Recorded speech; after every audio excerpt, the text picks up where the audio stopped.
Have you ever visited a new place, a city full of dreams and lights, and felt completely, utterly lost? You look at the towering buildings, the busy streets, and a feeling of anxiety starts to creep in. Maybe you wanted to ask someone for help, a friendly face in the crowd, but you didn't know how to ask for directions in English. The words just wouldn't form. You knew the place you were looking for, the famous museum, the cozy cafe everyone recommended, or even just your hotel. But the English sentence, the simple question, didn't come to your mind. It felt stuck. Don't worry. That feeling is universal, and you are not alone. In today's extra long, in-depth episode, we will help you ask for directions in English easily, politely, and with total confidence. You will learn everything from the most basic sentences to advanced polite questions. We will dive deep into real-life conversations, explore a rich vocabulary for directions, and teach you how to understand even complex directions clearly. This is episode 9 of the PlainTalk English Podcast, the extended edition. Both. Let's get started. Let's begin with the simplest and most common sentences. These are your essential tools, the foundation of everything else we will learn today. The most direct and universally understood phrase is, "Excuse me, where is the place?" It's simple, effective, and gets straight to the point. Repeat after us, paying attention to the intonation. It should be friendly and questioning. Excuse me, where is the bank? Excuse me, where's the hospital? Very simple, very natural. You can replace bank or hospital with any place imaginable. Let's practice with more examples. Excuse me, where's the bus station? Excuse me, where's the restroom? In the UK, you might say toilet or loo, but restroom is understood everywhere. Excuse me, where's the supermarket? Excuse me, where's the metro station? Or subway station in American English. Excuse me, where's the police station? Excuse me, where's the pharmacy? Or chemist in British English. Excuse me, where's the nearest ATM? Now let's add one incredibly important word, nearest. This word is a lifesaver when you're in an unfamiliar area. It means the closest one. Repeat this sentence. Where is the nearest hospital? Using nearest saves you time and energy. You don't want to be directed to a pharmacy that is 5 kilometers away if there is one just around the corner. Let's practice using nearest. Where is the nearest post office? Where is the nearest Italian restaurant? Where is the nearest electronics store? Another very common and slightly more conversational way to ask is using, how do I get to? This implies you want a route, not just a location. For example, excuse me, how do I get to the city center? Repeat after us. How do I get to the city center? Let's try a few more. How do I get to the National Museum? How do I get to Ocean View Hotel from here? How do I get to the main train station? So to recap part 1, you have 3 powerful and basic ways to ask. Where is the place? Where is the nearest place? And how do I get to the place? Master these and you'll always be able to ask for help. In many English-speaking cultures, especially in the UK, Canada, and Australia, politeness is not just a bonus. It's an essential part of communication. Being polite can make the difference between someone happily helping you and someone ignoring you. It shows respect for the other person's time and willingness to help. Instead of a direct, demanding question like, "Where's the station?" which can sound a bit rude or abrupt, you should use what we call an indirect question. This softens the request and makes it much more polite. A fantastic example is, excuse me, could you tell me where the station is? Let's repeat that slowly. Notice the soft, gentle tone. Could you tell me where the station is? Now notice something very important about the grammar. This is a common mistake for learners. We do not say, could you tell me where is the station? The word order changes in the second part of the sentence. That's right. The correct word order for the indirect question is where the station is. The verb is comes at the end of the clause. Let's practice this with more examples. Incorrect. Could you tell me where is the post office? Correct. Could you tell me where the post office is? Incorrect. Could you tell me how can I get to the airport? Correct. Could you tell me how I can get to the airport? Here are a few more advanced, extra polite phrases you can use. Another very common and friendly one is, "Can you help me find the airport?" It sounds very collaborative and less demanding.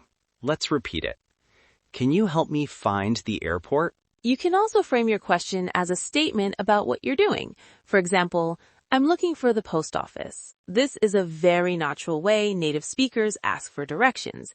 It invites the other person to help. Let's practice that phrase. It's subtle but very effective. Repeat. I'm looking for the post office. I'm looking for a shop called Starbucks. I'm looking for this address. You can then show them a piece of paper or your phone. Here are a few more advanced, extra polite phrases for your toolkit.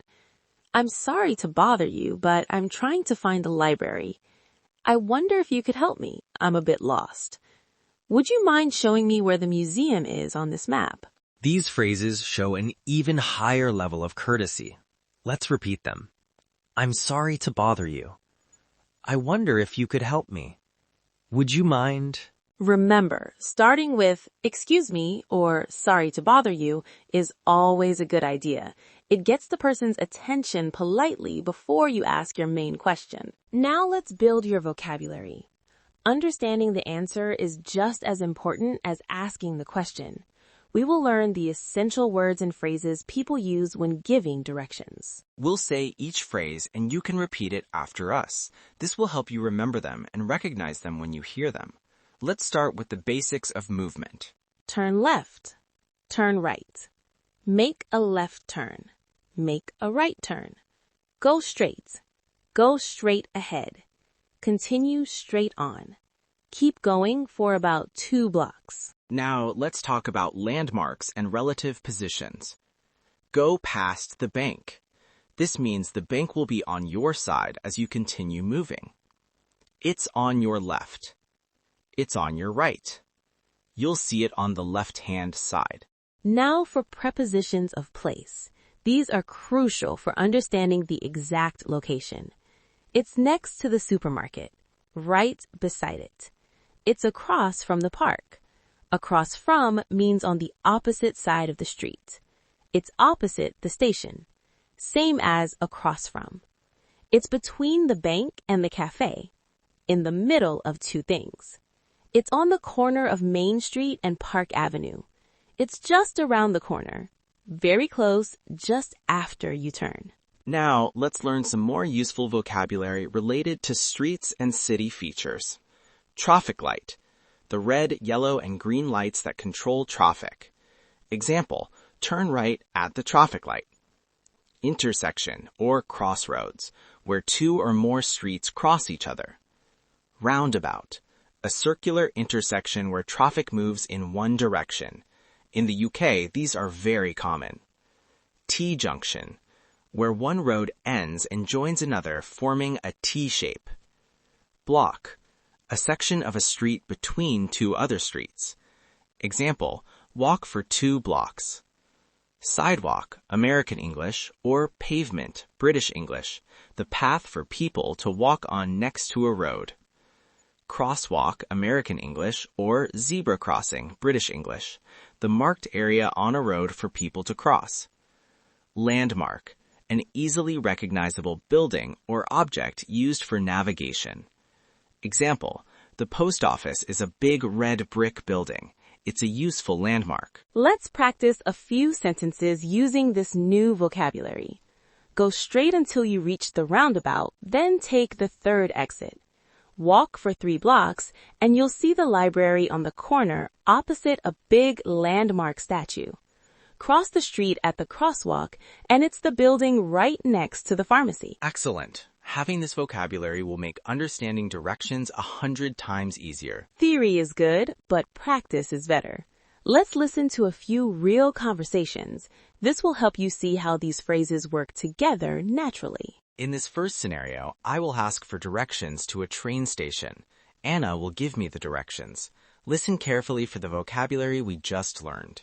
Excuse me, could you tell me how to get to the train station? Sure. Go straight down this street for about 5 minutes. You'll walk past a big park on your left. Okay, straight on past the park. Exactly. Then you'll come to a busy intersection with a traffic light. At the traffic light, you need to turn right. All right, turn right at the traffic light. After you turn right, keep going for another 2 blocks. The train station is a very large, old building. It's next to a big shopping mall. You can't miss it. That sounds clear. Thank you so much for your help. You're welcome. Have a safe journey. Now, let's practice another scenario. This time, I'm looking for a specific cafe. I'm sorry to bother you. I'm looking for a place called the Daily Grind Cafe. Do you know where it is? The Daily Grind Cafe. Oh yes, I know it. It's a great little spot. It's not far from here. That's a relief. You just need to continue straight ahead until you get to the end of this road. You'll see a T-junction. Okay, to the end of the road. At the T-junction, turn left. Walk for about 100 meters. The cafe is on your right, between a bookstore and a flower shop. It has a bright blue door. A bright blue door. Got it. Thank you. I really appreciate it. No problem at all. Enjoy your coffee. Now, let's have you repeat the first conversation slowly. Imagine you are Daniel, asking the questions. This city is one challenge, but navigating a large, complex building like a hospital, a university, or a corporate office is another. Imagine you have an appointment in room 203. The building is huge with many corridors and floors. You can approach a reception desk or someone who looks like they work there and say, "Excuse me, could you please tell me where room 203 is?" Or, more specifically, "Excuse me, I'm looking for the cardiology department. Can you tell me how to get there?" The person might give you directions like this. Go down this hallway, take the first left, and it's the second door on your right. Let's break that down. It's a sequence of simple steps. Go down this hallway. Continue along the corridor you are in. Take the first left. Turn left at the first opportunity. It's the second door on your right. Count the doors on your right side. Let's imagine another scenario. In a multi-story building, you're looking for the HR department on the 7th floor. You could ask, "Excuse me, how do I get to the HR department?" The person might reply, "Take the elevator over there to the 7th floor. When you exit the elevator, turn right. The HR department is at the end of the corridor, on your left." Let's break down those instructions. Take the elevator to the 7th floor. Simple enough. When you exit the elevator, turn right. This gives you a clear point of reference. It's at the end of the corridor, on your left. Clear final destination. Simple step-by-step directions are the easiest to give and to understand, whether you are outside on a street or inside a building. Now, let's switch gears. You've successfully navigated the streets and hailed a taxi. What do you say now? The most direct and polite way to tell the driver your destination is, "Could you take me to the airport, please?" Always add please. Let's practice that. Could you take me to the Grand Hyatt Hotel, please? Could you take me to this address, please? And then show your phone. Sometimes you might be in a hurry or curious about the route. You could ask, "Is this the fastest way to the city center?" A very practical and useful question to ask, especially before the journey starts, is about time. How long does it take to get there? Or, about how long will the journey take? Let's repeat that one. It's very useful for planning. How long does it take to get there? Here are a few more useful phrases for a taxi ride. How much will it be approximately, to get an idea of the fare? Do you accept credit cards? Important to ask before the ride starts. Can you stop here, please? This is fine. When you want to get out. Please follow the map on my phone if you don't mind, if you prefer a specific route. Let's role-play a short taxi conversation. "Hi there. Could you take me to the National Art Gallery, please?" The National Art Gallery? Sure, hop in. Thanks. About how long will it take to get there with this traffic? Right now, probably about 25 minutes. Okay, that's fine. And do you accept credit cards? Yes, I do. No problem. Perfect, thank you. Let's be realistic. Sometimes people speak very fast, or they have a strong accent, or they use words you don't know. It's completely normal to not understand everything the first time. That's absolutely normal. The most important thing is to not panic and to not pretend to understand. It's much better to ask for clarification than to walk in the wrong direction for 20 minutes. You can say something very simple and polite like, "Sorry, I didn't understand." Or, even better, "Could you repeat that, please?" This is a very polite and common request. If the person's speed is the problem, you can ask, "Could you speak a little slower, please?" No one will be offended by this. They will appreciate that you are trying to understand. Let's repeat those essential phrases. "Sorry, I didn't understand." "Could you repeat that, please?" "Could you speak a little slower, please?" Another fantastic strategy is to confirm what you did understand. This helps the person pinpoint what you missed. For example, "Okay, so I go straight for 2 blocks and then turn left at the traffic light. Is that correct?" This is a great technique. It shows you were listening, and it allows the person to either confirm, "Yes, that's right," or correct you, "No, you turn right, not left." If you have a map, use it. It's a universal language. You can say, "Could you show me on the map, please?" Never, ever feel embarrassed about asking someone to repeat themselves. It shows that you care about getting it right. It is a sign of a good communicator, not a bad listener. Learning a language involves making mistakes. It's part of the process. Let's look at some common mistakes beginners make when asking for directions, so you can avoid them. Mistake number 1. Using just 2 words like a caveman. For example, you walk up to someone and say, "Bankware." This sounds very abrupt and a little rude. The fix: always use a full, polite sentence. Even the most basic full sentence is a huge improvement. Instead of "bankware," say, "Excuse me, where is the bank?" Mistake number 2. Incorrect word order in indirect questions. We touched on this in part 2, but it's so important that we need to emphasize it again. Incorrect: "Tell me where is the station," or "Could you tell me where is the station?" The fix: remember to move the verb to the end of the clause and an indirect question. Correct: "Could you tell me where the station is?" Mistake number 3. Confusing prepositions. This can really change the meaning of the directions. For example, mixing up "on the corner" and "in the corner." On the corner refers to the outside corner of a street. In the corner refers to the inside of a room. The fix: practice the vocabulary from part 3. Know the difference between next to, across from, between, and on. Visualizing these prepositions can help a lot. Mistake number 4. Not using "please" and "thank you." This is more of a cultural mistake than a grammatical one, but it's very important. Forgetting to say "thank you" after someone has helped you can be seen as rude. The fix: make "please" and "thank you" an automatic part of your English. "Could you help me, please?" "Thank you so much for your help." "I really appreciate it. Thank you." Avoiding these small mistakes will make your English sound much more natural and will make people more willing to help you. The tables have turned. Now someone is asking you for directions. Being able to give clear, simple directions is also a great English skill to have. The best way to give directions is to use a clear, step-by-step structure. Use simple language and don't give too much information at once. A great way to structure your directions is by using linking words, also known as sequence connectors. These words organize your instructions and make them easy to follow. The most common ones are first, then, after that, and finally. Let's look at an example. Someone asks you, "Excuse me, how do I get to the city library?" Here's how you could answer using that structure.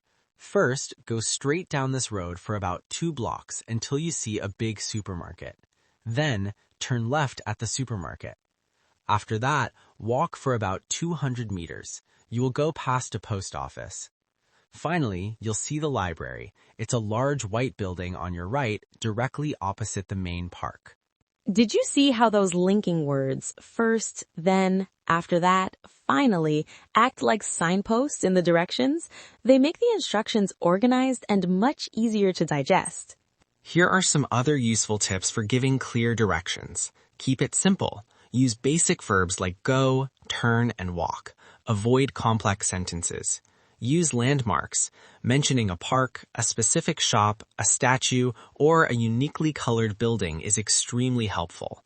Use gestures. Point in the direction you are describing.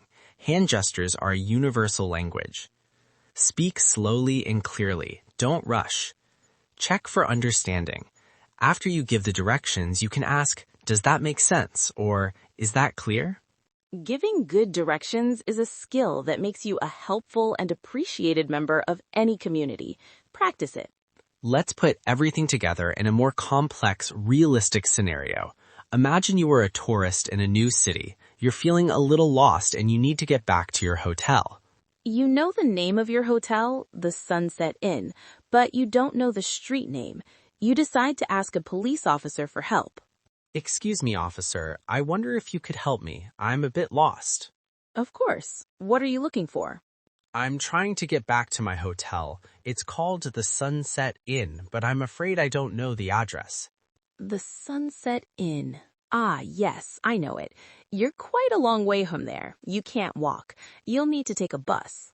"Oh, okay, a bus. Could you tell me where the bus stop is?" Certainly. Go straight down this street. You will walk for about 3 blocks. You'll see a large intersection with many traffic lights. Okay, 3 blocks to the intersection. At the intersection, you need to cross the street and turn left. The bus stop is about 50 meters down that street, right in front of a big bank. Okay, so cross the street, turn left, and look for a bank. That's right. You need to take bus number 42. It'll say City Center on the front. The bus will take you directly to the street your hotel is on. Bus number 42. Okay, and how long does the bus ride take? It should be about 15 minutes. Just tell the driver you want to get off at the Sunset Inn. They'll know where it is.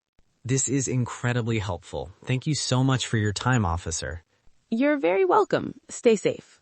This scenario combined asking for help, understanding multi-step directions involving public transport, and confirming the information.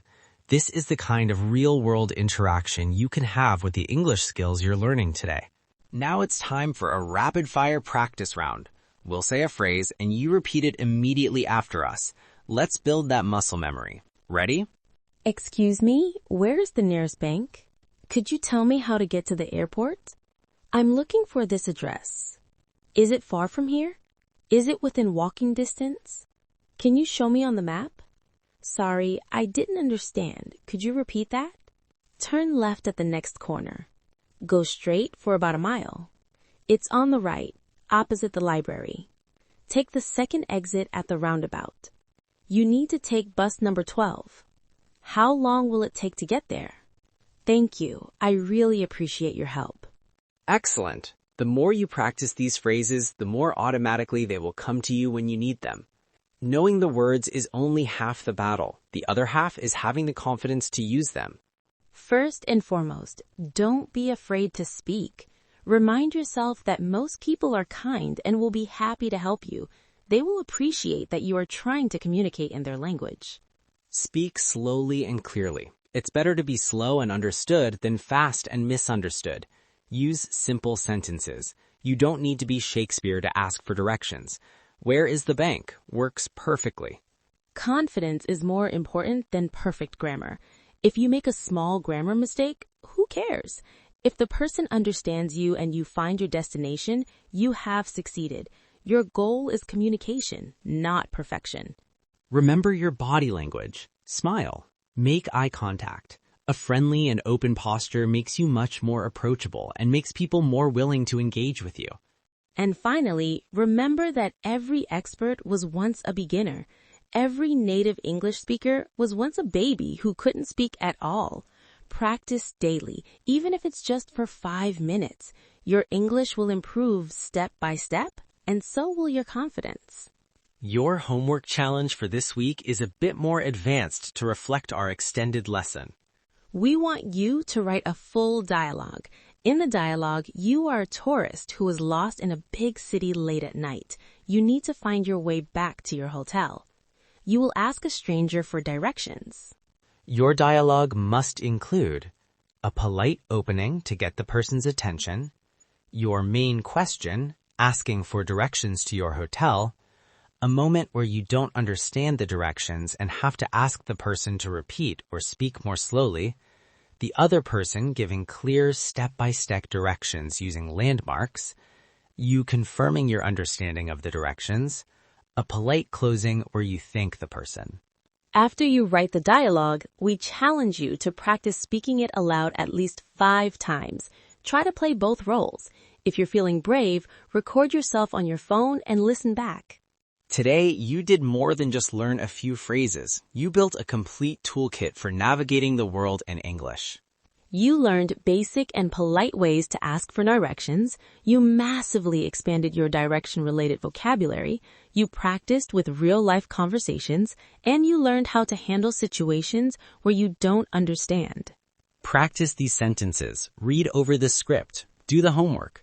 The more you immerse yourself in this language, the more it will become a part of you.